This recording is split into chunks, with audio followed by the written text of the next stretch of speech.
I mean, considering how much these two fan bases love me, you might think this would be a finals that was an encapsulation of a walking L. No. Nothing could be further from the truth. I do not dread this. I love this. I may have said, I did say, some mean things, some nasty things, some slanderous things about Marcus Smart. I said he's not a real point. I mean, I said both these guys aren't real point guards, let's be honest. I said Marcus Smart was not a capable point guard for this team. I said that. I said, I don't care if he's the heart and the soul. This man chucks a million shots. And he still does. Truthfully, he still does. He's lost them some games by doing that. But let's face that. Let's face the truth. He might be the perfect point guard for this team. It might not have been Marcus Smart that made Marcus Smart ineffective. It might have just been Brad Stevens. You know? And when he was in charge, trust me, I wasn't the only one saying this about Marcus Smart. They were saying this about Marcus Smart. They rolled out 15 different point guards over while Marcus Smart was on the team over Marcus Smart. This team went 111 games over the past two seasons as a 500 team before they finally got good. How they got to this point from being a team with a wonky roster that made no damn sense, with no point guard and a GM that no one trusted, and two wings that kind of seemed the same, that didn't want to pass to anyone else, including each other.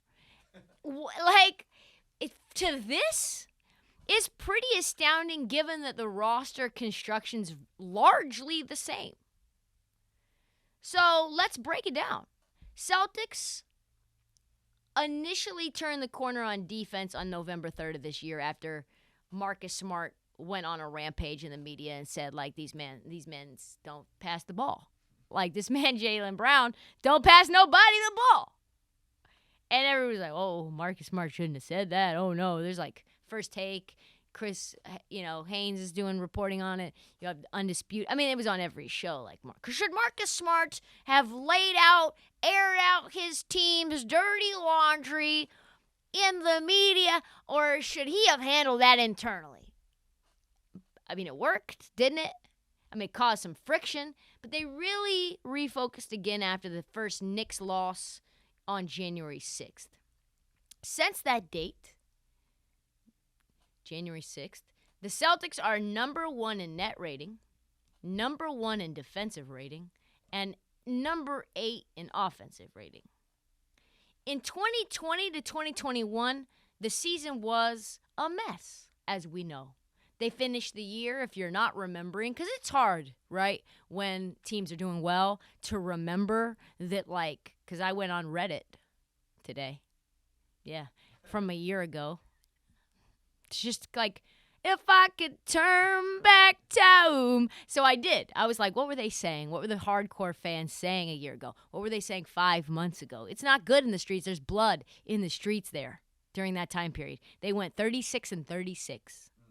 36-36. They barely made the playoffs. They had to squeak their way in to play the Nets and have a gentleman's sweep. They were supposed to be they were a play-in team that made it to the 8th seed. Could not figure out how to close out games. Tatum and Brown hurt a lot. They gave up. I had a I swear to God, I swear on my mom's life, I had a whiteboard that I wrote on solely tallying how many times the Celtics blew 10-point or more leads. I believe it was up to 40. 40 games. It was over 38. I remember seeing in my mind's eye the whiteboard of 38 with big eye emojis next to it. It's not good. And then I said,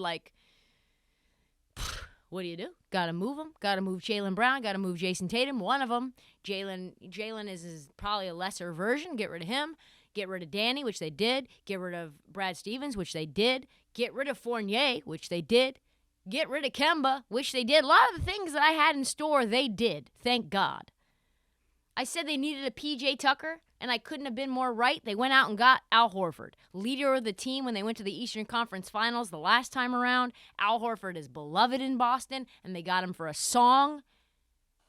I don't think they had to give up much to get him after he was at the rehab factory that is the Oklahoma City Thunder. And most of all, I was like, yo, they need also a new coach. This Brad Stevens guy, great college coach, he's not putting any dog in these men. What am I? I'm Jason Tatum looking at you like Butler? I don't give. Come on. You're not drawing me up anything that's going to motivate me. He's soft-spoken. What is he going to fucking say when the chips are down? He's like, all right, they don't want to see us. No. He's like, all right, guys, we're gonna do this. We're going to execute effectively. We're going to pass the ball. C's on 3. 1, 2. No. Like, they needed a guy from the culture, for the culture, about putting accountability into this team and wrecking shop if they don't do it. And he did. He came in and he bullied and buried his own boss on national television at his first day of work at the press conference. Sorry, Brad. As Brad sitting right next to him. Sorry, Brad. This team was soft in under their last regime. What do you mean? Like, he's sitting right next to you. They're not going to be soft with me. I'm going to toughen him up. My co-host, I offered to watch his son, and I said, I'll teach Nathan how to be tough. And he was like, I don't know what that means, but that sounds scary. And that's what Ime Udoka did. He like, I'm going to bury you in the media if you don't do what you're supposed to do. And that's what he did. Ding, ding, ding. 3 for 3. Last season ended. They blew up. Danny Ainge, he's gone. He retired, quote unquote. Then he went to Utah. So was it a retirement? No. Then they ended up firing Brad Stevens, who ended up getting a promotion. Was it really a promotion, or was it firing? Probably just the latter. They made changes to the roster, as I said. Nobody thought that the Jays could make it work, but the head coaching situation was the connective tissue. Even at the halfway point this year, Boston was 20-21, seemingly in the exact same spot, even slightly worse than they were the year before, where they barely made the play-in tournament. They were in the same spot. They were in the 11th seed. The Celtics had a horrible first half of the year. People on Reddit, because I went on Reddit today, they were mad. They were very mad. They had just come off of blowing a 25-point lead to the Knicks. The Knicks, Evan Fournier went absolutely bananas. Fournier had 41 points in that game. And then when Ime came in and he did what we said he said he was going to do, hold him accountable, have him not be soft, pass the fucking ball. And he said this, repetitive result, this is happening. Either we're going to make some adjustments and get tired of it, or it's going to keep happening. We need leadership, somebody that can calm us down, not get rattled when everything starts to go a little south, and I think it snowballs between our guys. Or do I have to stop all of our momentum and pace and call a play? Do I need to do that? It's obviously some kind of lack of mental toughness there, and something goes a little bad, we all start dropping our head, and everybody adds to it instead of stepping up and calming us down. Whoa. That, my friends, is an all-encompassing, from top to bottom, stars to role players, this team is soft.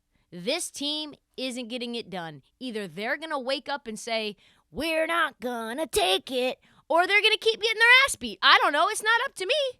It's not up to me. I can only tell him so much. And he kept burying him, and I'm like, this coach is going to get fired. Like, this coach isn't long for the situation. Reddit's talking about firing him, too. And everyone, no exceptions. Ime, selfish. Their mental toughness isn't working. Like I said, people were calling Ime Udoka. Is this guy just a younger Doc Rivers who can't call plays, like doesn't understand X's and O's, like he's a nice guy to look at, seems like he's got the right things to say, and this team fucking sucks? Fast forward into the playoffs, and boy, I went to Reddit from today. I went to Reddit from a month ago, and it's like Ime Udoka coaching circles around everybody else. Ime Udoka, clearly outcoached every single opponent in his way. Steve Nash, that's a wrap. Budenholzer, obviously a wrap. And yes, even Eric Spoelstra. They've beaten Durant, Giannis, Jimmy Butler. So what changed? How the hell did this Boston Celtics team with very little changes to the roster do this?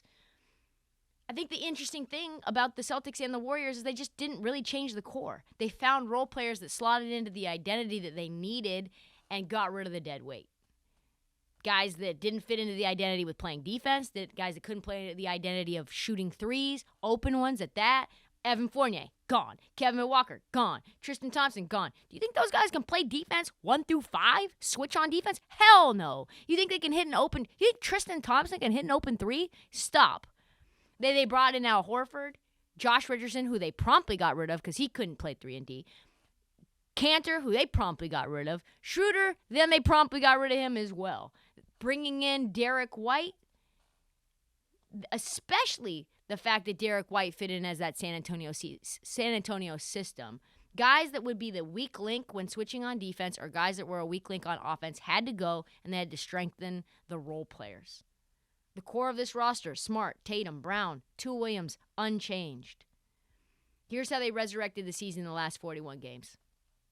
Plan from the beginning, Ime's plan, centered around making Jason Tatum and Jaylen Brown playmakers and then creating a dominant defense. Took a bit of time for the team to learn, to buy into the ways of the world, to execute Ime's defensive scheme consistently. And to be honest, getting rid of guys that were like Richardson and Schroeder and adding another defensive first, pass first guard forward into Derek White helped a ton. Marcus Smart came back from injury, and all of a sudden it coincided with Ime being like, yeah, I'm done trying other options. It's your team, Marcus. Like, we're not going to have you come off the bench anymore. We paid you. We've rolled out Terry Rozier. We've rolled out Kemba. We've rolled out Kyrie. None of these guys, they all want to get theirs. You don't care about that as much. Just play point guard. You're our point guard. We're leaning all into you, and that's what it's going to be. He's been asking for that responsibility. He's been shouting for that. He's been talking about it in the media, Marcus Smart, and now you've got it, Marcus. Then he gets Defensive Player of the Year, and this team goes on a rocket ship. Ime then shifted Time Lord into the basketball equivalent of a free safety, where he's going to create chaos on the court, just hunting down shooters, blocking shots from everywhere. Not just me, but a lot of other players thought he was the best defensive player, not only on the Celtics, but in the entire NBA, given that he had the most amount of blocks every single place on the court. Corner threes, in the paint, wherever. And then his injury hurt the team, but when he came back, that gave them the boost they needed. They practiced constantly and consistently on switching on defense to the point that they switched on defense more than any other team in the NBA, which allowed them to be able to have their defensive rotations work efficiently and optimally without Ime having to run and call a timeout when a run starts. And then this team became resilient overnight. It was like all of a sudden they woke up and they were like, you know what? We're tired of getting beaten when we're up. Like, we're just gonna close out games now. And that's what they've done. From being just 500 in clutch games, which are games decided by 5 points or less earlier in the year, they won 2 Game 7s on the road. On the road. And Ime said, to get to this point, we had to flip the switch and turn it around in a lot of ways. Guys were always receptive to coaching, to being coached hard, to being pushed and being asked to do more. That shows the character of our group. Young guys that really want to be pushed to grow and take the next step, they've all been here. And to get to the championship is obviously the next step, but our focus is now getting 4 more. Finished 51-31. The best record ever for a team under 500 at the halfway point. Wow. Left for dead. Only time ever a team has made it to the finals after being less than 500 at the halfway point. Left for dead. And the only, everyone was like, oh yeah, this team fucking sucks. Like, they're just the exact same. And the only one that seemed to believe in the Celtics was Ime Udoka. And now he's going to probably win Coach of the Year next year. He's been rewarded for his patience. I would not be surprised if he didn't get an extension as soon as he was eligible for one. This team's not only been good, they've been the best team in the NBA, hands down, with a bunch of long, athletic, strong guys who can defend everything and be able to shoot from almost everywhere. It's no fluke that they made the finals. And now in Ime's first year, they're a team that reflects not only his serious, sober demeanor, but a team with a mean streak and a chip on its shoulder, just like Ime Udoka, which down the road we will get in to his journey. But because if you haven't gone to the Wikipedia machine or the Google machine, my guy from my neighborhood, Ime Udoka, is as gritty and resilient and as dogged as they come.